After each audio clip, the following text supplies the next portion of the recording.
میں ڈاکٹر ساجد پھر آپ کی خدمت میں حاضر ہوں۔ مجھے اکثر یہ سوال پوچھا جاتا ہے کہ جو وٹامنز ہیں یا وائٹمنز ہیں وہ کیا ہیں، یعنی یہ کیا چیز ہے اور ان کے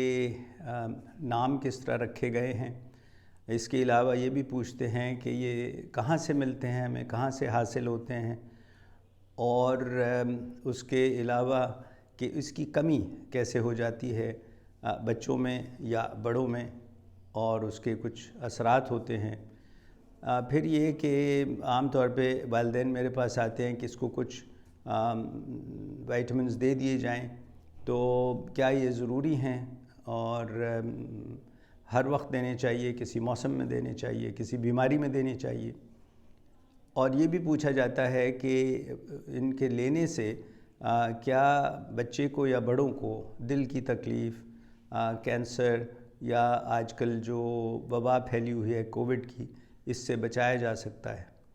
اور آخر میں یہ بھی پوچھا جاتا ہے کہ کیا اس کا کوئی نقصان بھی ہے، اگر مثلاً بہت زیادہ لے لیے جائیں جس طرح کچھ بچے کر لیتے ہیں یا بڑے بھی کرتے ہیں، تو اس کا کوئی نقصان بھی ہو سکتا ہے یا نہیں۔ تو سب سے پہلی بات تو یہ ہے کہ یہ ایسے جز ہیں، ایسے اجزاء ہیں جو صرف جو جسم کے لیے تو بہت مفید ہیں، ضروری ہیں، ہمارے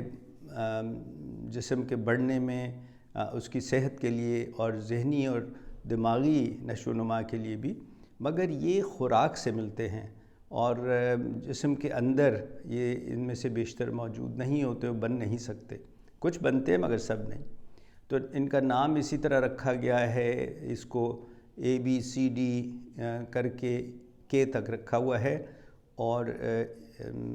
ACDE اور K یہ 5 بنتے ہیں، اور جو وائٹمن B ہے وہ اس میں 8 مختلف وائٹمنز شامل ہیں، تو اس طرح یہ 13 بن جاتے ہیں اور یہ ضروری ہوتے ہیں۔ کیسے حاصل ہوتے ہیں میں بھی بتا چکا ہوں کہ غذا سے۔ بہت سے بچوں کو عادت ہے کہ غذا ذرا اپنی پسند سے لیتے ہیں، بہت سے بچے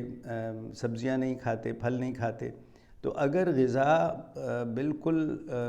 میں توازن ہو، جس میں گوشت بھی ہے، سبزی بھی ہے، پھل بھی ہے، دودھ بھی ہے، گندم و چاول بھی ہیں، تو پھر یہ مقدار جو ہے یہ غذا سے مل جاتی ہے۔ تو اسی طرح سوال یہ ہے کہ اس کی پھر کمی کیسے ہو جاتی ہے اگر غذا سے ملتی ہے، اور اسی میں اس کا جواب ہے۔ وہ یہ ہے کہ اگر بچے صرف آلو کھانے کو سمجھیں کہ ہم سبزی کھاتے ہیں، یا دودھ کی مقدار بہت کم رکھیں، یا بیشتر پھل اور سبزی کھانے سے پرہیز کریں، اور ایسا ہوتا ہے اکثر بچوں میں، بڑوں میں بھی ہوتا ہے مگر بچوں میں زیادہ، تو پھر اس کی کمی ہو جاتی ہے۔ کچھ بیماریوں میں ہوتی ہے اس کی کمی، مگر زیادہ تر غذا ٹھیک طرح سے نہ لینے سے، یعنی اس میں توازن نہ رکھنے سے کمی ہوتی ہے۔ پھر یہ کہ اس کے لیے کچھ دینا چاہیے ہمیں، یعنی جس کو ہم کہتے ہیں کہ بچوں کو وائٹمنز دینے چاہیے یا نہیں، تو جی ہاں، کچھ ایسی ہوتی ہیں صورتیں جس میں آپ کو دینی پڑتی ہیں جہاں پر اس کی کمی ہو گئی ہو، اور یہ ڈاکٹر تو تعین کرتے ہیں کہ کون سی کس مقدار میں اور کتنی دیر کے لیے۔ اب یہ سوال بھی ہے کہ یہ جو بہت موذی بیماریاں ہیں اس سے بچاؤ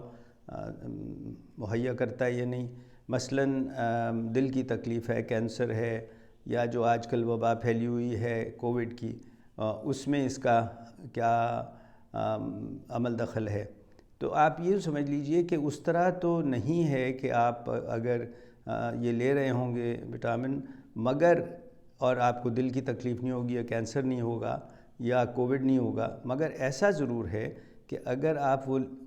غذا صحیح کھا رہے ہوں اور آپ کو مناسب مقدار میں مل رہے ہوں یہ، تو آپ کی صحت اچھی ہوگی، صحت اچھی ہوگی تو قوت مدافعت اچھی ہوگی، تو پھر آپ کو بیماری نہیں لگے گی۔ اور یہ آخری بات جو پوچھی جاتی ہے کہ کیا بہت زیادہ دینے سے بھی نقصان ہو سکتا ہے؟ جی ہاں، کچھ ایسے ہیں وٹامنز جو آپ ان کو بہت زیادہ مقدار میں دیں تو اس کا الٹا اثر بھی ہو سکتا ہے۔ تو ارادہ یہ کیا ہوا ہے کہ آپ کو مختلف وٹامنز کے بارے میں بتائیں گے، اور ایک ایک کر کے بتائیں گے تاکہ آپ کی سمجھ میں آ جائے اور آپ کو یہ بھی معلوم ہو جائے کہ کس صورت میں یہ دینے چاہیے اور کس صورت میں ان کی ضرورت نہیں ہوتی ہے۔ امید ہے کہ یہ جو میں نے ابتدائی معلومات آپ کو دی ہیں آپ کے لیے مفید ثابت ہوں گی۔